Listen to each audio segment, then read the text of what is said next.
They came into the courtroom shackled, their hands shackled to their waist. They stood before a federal judge hearing the complaint against them, revealing conversations about hating Jews, about wishing the World Trade Center was still around to attack. The prosecutor mentioned that that one of the defendants expressed the wish that he could have attacked the World Trade Center, but that it had already been hit.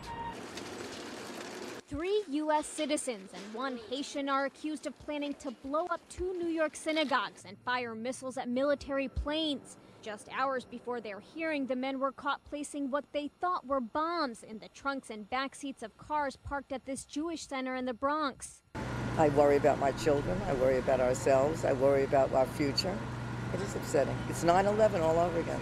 My daughter, my 2 children come here for music class every week for the past 6 months, and it was just, it's a horrible feeling to think that you could have been putting your kids in danger like that. For many of the Jews in the community, the hateful attempt reminded them of a very real threat.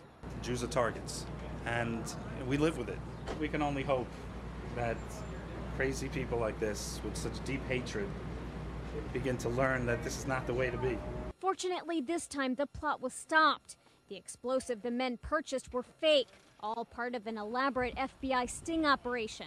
The FBI did exactly what they're trained to do and have prevented what could be a terrible event in our city. According to officials, the men met in prison, discovered radical Islam together, and disapproved of U.S. involvement in Afghanistan. They face charges of conspiracy to use weapons of mass destruction and conspiracy to acquire and use anti-aircraft missiles.